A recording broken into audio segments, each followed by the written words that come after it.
శకుంతల గారు మనసులో ఏదో పెట్టేసుకున్నారు. మన కుటుంబం అంటేనే ఆవిడికి గిట్టడం లేదు. ముందు నుంచి కూడా ఏదో ఒక సమస్యని సృష్టిస్తూనే ఉన్నారు. ఆవిడ ఈ రోజొచ్చి లేనిపోనివి మాట్లాడకుండా ఉండుంటే అసలు ఏ సమస్య వచ్చుండేదే కాదు.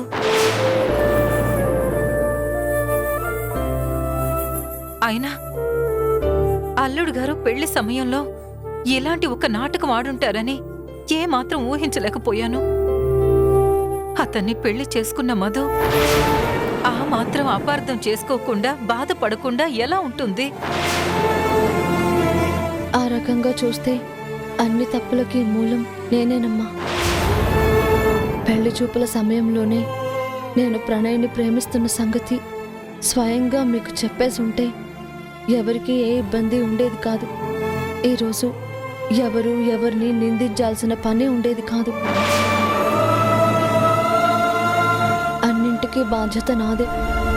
నేను నా చేతగానితనంతోనే నందు గారి సాయం అడగడం వల్ల నందు గారికి అప్పుడు పెళ్లి మీద ఉన్న విముఖత వల్ల తప్పించుకోవడానికి అలా చేశారు. ఆ తర్వాత జరిగిన విషయాన్ని మధుతో చెప్తానన్నా చెప్పనివ్వకుండా నేనే ఆపి మరో తప్పు చేశాను. మధుకి ఆ విషయం తెలిస్తే నందు గారి మీద ఉన్న అభిప్రాయం మారుతుంది, నందు గారి వ్యక్తిత్వం మీద ఒక మచ్చ పడుతుందనే భయం వల్ల వాళ్ళిద్దరూ సంతోషంగా ఉండాలని నిర్ణయించుకుని నేనప్పుడు నందు గారిని చెప్పొద్దని చెప్పాను. అప్పుడే చెప్పేసి ఉంటే కనీసం మధు అపార్థం చేసుకునే అవకాశమే ఉండేది కాదు. పైగా చేసిన తప్పుని స్వయంగా అతనే చెప్పేశాడని ఓ తృప్తైనా ఉండేది.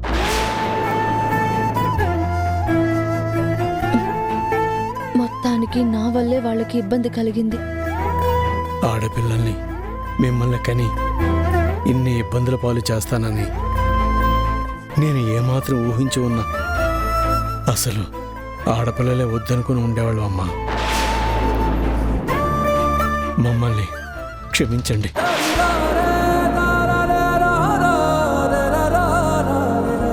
మీకు పెళ్ళిళ్ళు చేసే ముందు అన్నీ ఆలోచించి ఆచితూచి అడుగు వేసి ఏదో గొప్పగా పెళ్లి చేస్తామని పిల్లల్ని కన్న తల్లిదండ్రులు అనుకుంటాం గాని అదంతా ఒట్టి భ్రమ.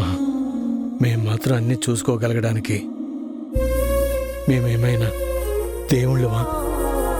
బయటికి కనిపించే మనుషులను బట్టి, వాళ్ళు మాట్లాడే తీరును బట్టి వీళ్ళు మంచోళ్ళు, వీళ్ళు ఇలాంటోళ్ళని మేమే ఒక జడ్జిమెంట్ ఇచ్చేసి మీ జీవితాల్ని రాసేస్తాం.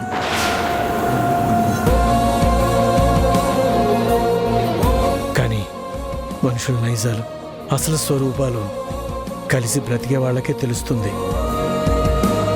పెళ్లి తర్వాత ఆడపిల్ల చాలా వరకు సర్దుకుపోవాల్సి వస్తుంది. ఏమిటోనమ్మా, అసలు మీ జీవితాలు తలుచుకుంటూ ఉంటే ప్రశాంతంగా ఉండలేకపోతున్నాను. అక్కడ మధు పరిస్థితి ఎలా ఉందో ఒకసారి వెళ్ళి చూసేస్తే బాగుండు, మాట్లాడి వస్తే బాగుండు అని అనిపిస్తుంది. నాన్న, దయచేసి ఇలాంటి ఆలోచనలు మానేయండి. మా పెళ్ళిళ్ళు అయ్యాయి, మా జీవితాల్ని మేమే సరిదిద్దుకోగలం, చూసుకోగలమని ధైర్యం వచ్చిన తర్వాతే కదా పెళ్ళిడొచ్చింది. పిల్లలకి పెళ్లి చేద్దాం అనుకుంటారు. మరి అదే నమ్మకాన్ని పెళ్లి తర్వాత కూడా ఉంచండి. మా కష్టాలు మమ్మల్ని పడనివ్వండి, మా తప్పుల్ని మమ్మల్ని సరిదిద్దుకోనివ్వండి, మా సమస్యల్ని మమ్మల్ని పరిష్కరించుకోనివ్వండి. కాదని అన్నింట్లోనూ మీరు తలదూర్చడం వల్ల మాకది ఇబ్బందిగా పరిణమించచ్చు. మీరు అనవసరంగా బాధపడుతూ ఉండాల్సి వస్తుంది. ప్లీజ్ నాన్న, ఇక నుంచి మా గురించి ఆలోచించడం కంటే మా పిల్లలు ఎలాగైనా వాళ్ళ జీవితాలు చూసుకోగలరని ధైర్యంగా ఉండటం అలవాటు చేసుకోండి.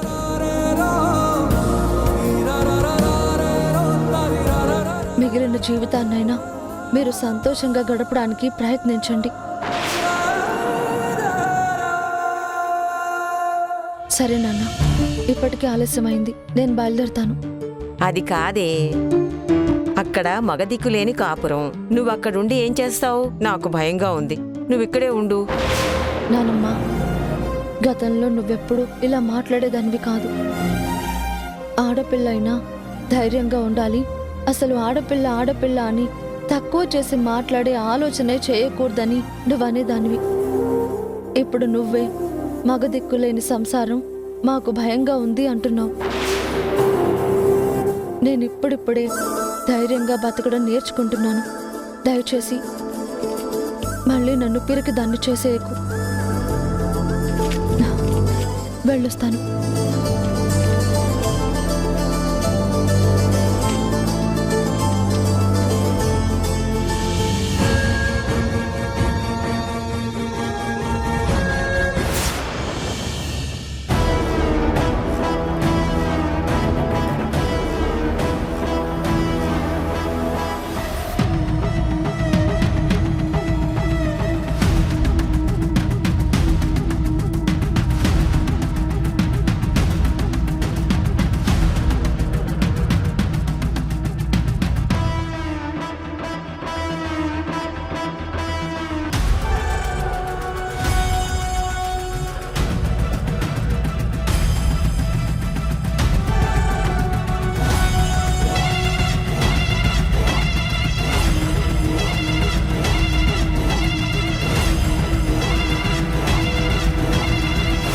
క్షమించండి అత్తయ్య, నేను ఆయన్ని అపార్థం చేసుకోవడం వల్ల తొందరపడి అనకూడని మాటలన్నాను.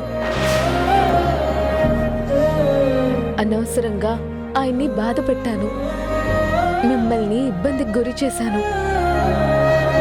దయచేసి నన్ను క్షమించండి.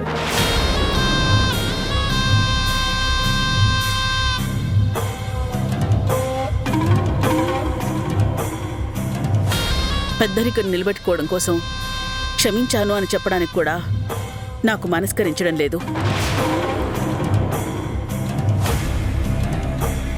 అసలు నందు ఎలాంటి వాడో తెలుసా? వాడెంత గొప్పగా పెరిగాడో తెలుసా? ఎలాంటి కుటుంబంలో పెరిగాడో తెలుసా? ఎవరి చేతుల్లో పెరిగాడో తెలుసా? ఈ యావదాస్తికి వాడే వారసుడు. సాధారణంగా అందరి కుటుంబాల్లో తమ వారసులకి ఆస్తిపాస్తుల్ని పెరిగి పెద్దయాక వాళ్ల పేరున రాస్తారు, పంచిస్తారు. కానీ నందు పుట్టుకతోనే ఈ ఆస్తికి వారసుడిగా పుట్టాడు. వాడు పుట్టిన దగ్గర నుంచి ఆస్తిపాస్తులు మొత్తం నందు పేరు మీదే ఉన్నాయి. మేం పేరుకి తల్లిదండ్రులమే కానీ ఈ ఆస్తికి యజమానులం కాదు. అంతకంటే గొప్ప పుట్టుకు పుట్టాడు నందు. అలాంటి వాడికి నీలాంటి సామాన్యమైన ఓ సాధారణమైన మధ్యతరగతి కుటుంబంలోంచి అమ్మాయిని ఎంచుకుంటుంటే అయిన వాళ్ళు, బంధువులు అందరూ రకరకాల ప్రశ్నలు వేశారు. అప్పుడు నేను మీ మావయ్య గారు నిర్ణయించుకుంది ఒక్కటే, నందుకి భార్యగా వచ్చే అమ్మాయికి కావాల్సింది ధనం కాదు, గుణం అని. ఆ గుణాన్ని నమ్మి నిన్ను ఈ ఇంటి కోడల్ని చేసుకున్నాం. అఫ్కోర్స్ మీ ఇంటి నుంచి మీ అక్కని కోడల్ని చేసుకోవాలనుకున్నాం. అది కుదరినప్పుడు కూడా పరిస్థితిని అర్థం చేసుకుని మీ ఇంటి పరువుని కాపాడడం కోసం నువ్వీ ఇంటి కోడలు అయ్యావు. ఆ గౌరవంతోటే నిన్ను ఇంటి కోడలిగా చూశాను. ఆ సమయంలో నందు ఆ పెళ్లికి ఇష్టపడకపోయినా, చివరికి నీతో కలిసి గడప దాటడానికి ఇష్టపడకపోయినా నేను ఆపి అన్నీ చేశాను. కానీ ఈరోజు నువ్వేం చేసావు? మా పరువు తీసావు. మెట్టినింటి గౌరవాన్ని కాపాడాల్సిన కోడలివి మెట్టినింటి పరువుని, కట్టుకున్నవాడి గౌరవాన్ని పుట్టింట్లో మంట కలిపావు. మీకన్న తల్లిదండ్రుల ముందు మంట కలిపేశావు. క్షమించమని నువ్వు అడిగినంత తేలిగ్గా నేను క్షమించలేను.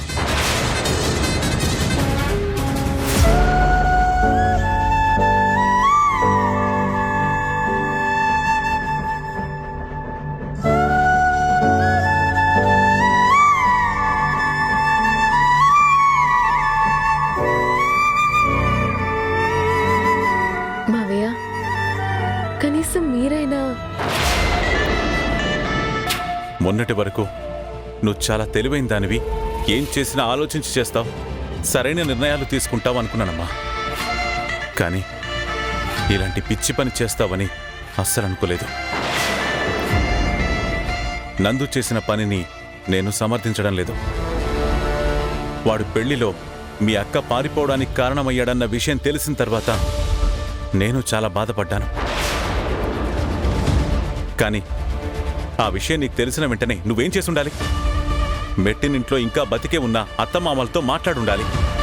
సమస్య ఏదైనా ఇక్కడే తేల్చుకుని ఉండాలి, ఇక్కడే పరిష్కరించుకుని ఉండాలి కదా.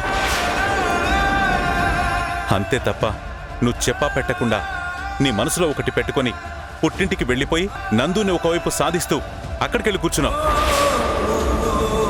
అక్కడున్న సమస్యల కోసం నువ్వు వెళ్ళావనుకొని మేమంతా భ్రమలో ఉండిపోయాం. అసలు నువ్వు వెళ్ళడమే ఇక్కడి నుంచి సమస్యలతో వెళ్ళావని మాకెలా తెలుస్తుంది? మా దగ్గర ఈ విషయాలన్నీ దాస్తూ ఉన్నప్పుడు ఇక మేమెందుకు, మా పెద్దరికం ఎందుకమ్మా? అత్తా మామ అనే పేరెందుకు? కేవలం క్షమించడానికే అత్తమామలం మేము. మావయ్య ప్లీజ్ దయచేసి నన్ను అర్థం చేసుకోండి. నువ్వు మొన్నటి వరకు బానే అర్థమయ్యావమ్మా, కానీ ఇప్పుడే అర్థం కావడం లేదు. ఈ ఇంట్లో నీ గురించి ఎవరు వ్యతిరేకంగా మాట్లాడినా నేను వెనకేసుకుంటూ వచ్చానమ్మా. కానీ ఇవాళ నువ్వు చేసిన పని నాకేం నచ్చలేదమ్మా. నిన్ను పెళ్లి చేసుకున్నవాడు పెళ్ళైన రోజు నుంచి ఇప్పటి వరకు ఎంతగా మారాడో ఎలా మారాడో అర్థం చేసుకోకుండా వాడు అంతకుముందు చేసిన తప్పుని పట్టుకొని నువ్వు ఇలాంటి పని చేయడం అస్సలు నచ్చలేదమ్మా. మీ నాన్న నాకు వియ్యంకుడైనా వియ్యంకుడిగా కంటే స్నేహితుడుగానే నాకెక్కువ. కానీ ఈరోజు నా స్నేహితుడి ముందు నేను తలదించుకునే పరిస్థితికి తీసుకొచ్చావు కదమ్మా.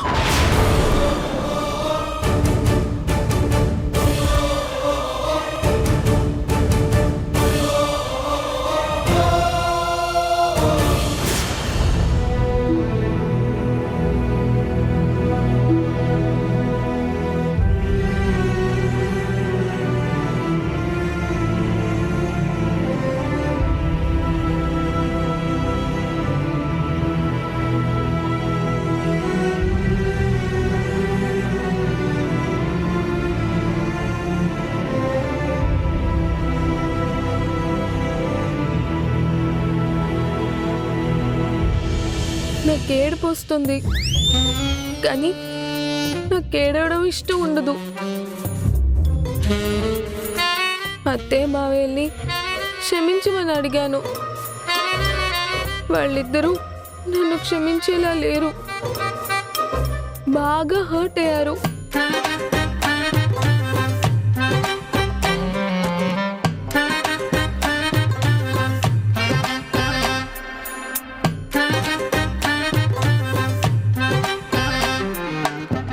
నేను మీతోనే మాట్లాడుతున్నాను.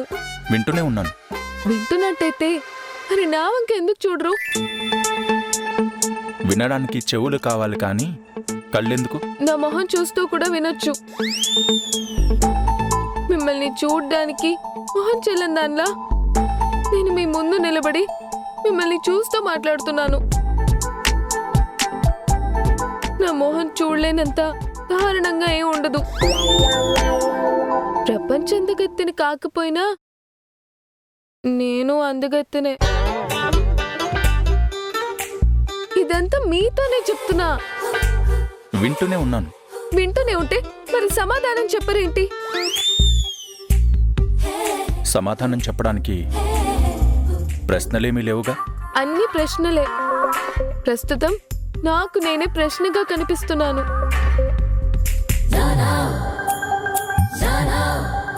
ఇప్పుడు కూడా సమాధానం చెప్పరేంటి? నీ గురించి ఏదో స్టేట్మెంట్లు ఇస్తూ ఉన్నావు. నేను సమాధానం చెప్పాల్సిన ప్రశ్నలేవీ అడగలేదు. నేను బాధపడుతున్నాను, తెలుస్తుందా మీకు? ఓ అవునా? ఓ అవునా అంటారేంటి? నా బాధ మీకు తెలియట్లేదా? నాకు ఏడుపు వస్తుంది. ఏం చేయమంటారు? దీనికి నా పర్మిషన్ ఎందుకు? ఏడు.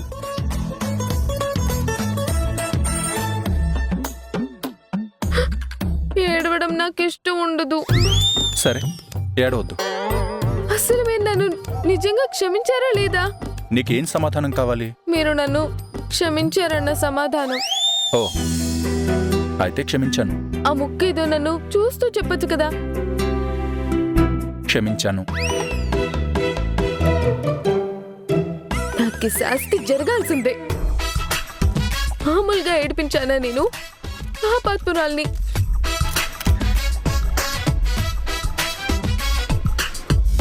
నేను బాధపడుతున్నాను, ఓదార్చరా?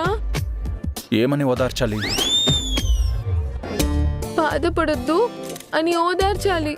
సరే బాధపడొద్దు. తు, నీ బతుకు.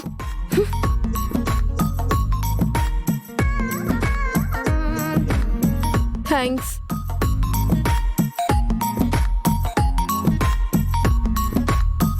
మీకే థ్యాంక్స్ చెప్తున్నాను. ఎందుకు అని అడగరా? ఎందుకు? చాలా బాగా ఓదార్చారు నన్ను, అందుకే థ్యాంక్స్. ఓ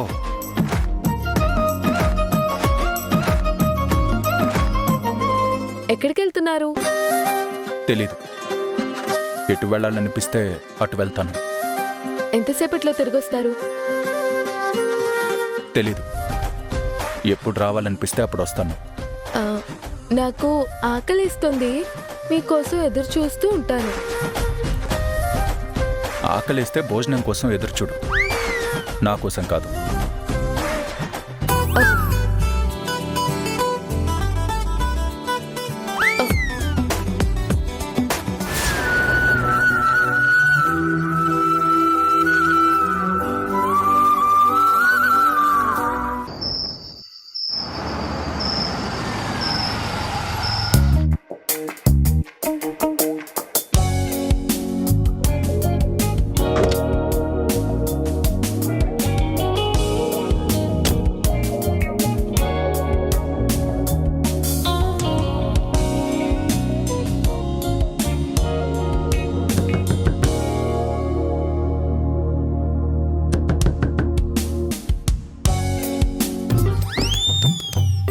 బాసు మీరా? నేను ఇంకా డెలివరీ బాయ్ అనుకున్నాను. ఏంట్రా డెలివరీ బాయ్నా? అవును బాసు, ఇందాకే తందూరి చికెన్ ఆర్డర్ పెట్టాను. నీకేమైనా కావాలా? ఆ, ఓ 25 కిలోల మనశ్శాంతి ఉంటే ఆర్డర్ పెట్టు. ఏంటి 25 కిలోల మనశ్శాంతి ఆర్డర్ పెట్టాలా? మనశ్శాంతి ఆన్లైన్లో దొరికేటట్టయితే అత్యధికంగా ఆర్డర్ పెట్టేది దానికే అయి ఉంటుంది. అయినా మనశ్శాంతికి నా దగ్గర మందుందిగా.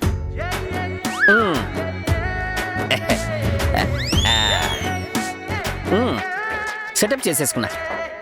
ఎరా, ప్రపంచంలో ఎవడేమైపోయినా, ఎవడు ఎంత బాధపడుతున్నా, ఎన్ని అష్టకష్టాలు పడుతున్నా మీరు మాత్రం మందు మానరు కదా?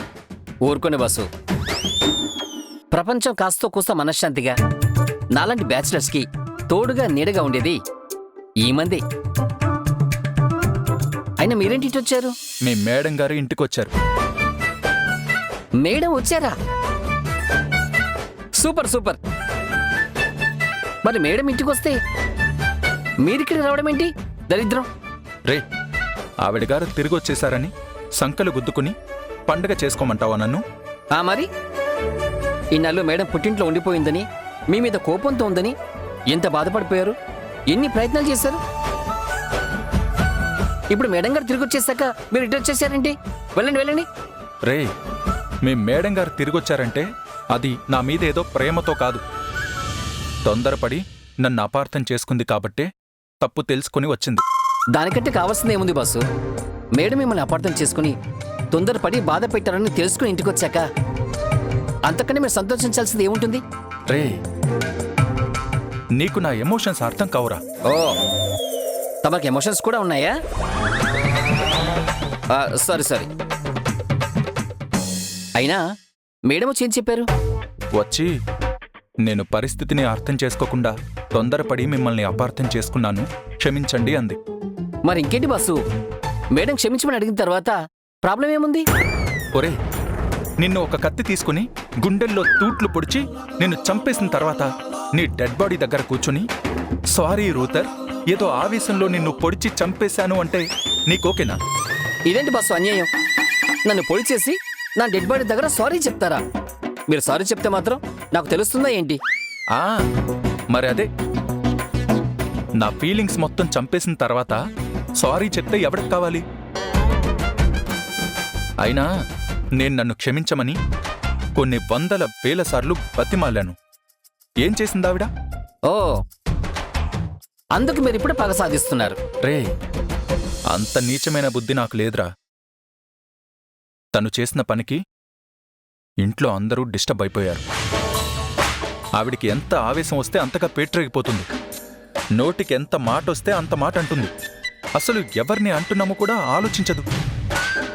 అంత ఆవేశం పనికిరాదురా. అన్నిటికంటే ముఖ్యంగా తను వచ్చింది నా మీద ప్రేమతో కాదు. చేసిన తప్పు తెలుసుకొని అయ్యో తొందరపడి తప్పు చేశాను అని గిల్ట్ ఫీల్తో వచ్చింది, అంతే. నిన్ను వాణ్ణి విడదీసి తీరుతా. ఏంటి ఛాలెంజ్ విసురుతున్నారా? అవునే, ఛాలెంజే. ఆయన వేసింది నా మెళ్ళో 3 ముళ్ళే గాని అవి 100 ఏళ్ల బంధం.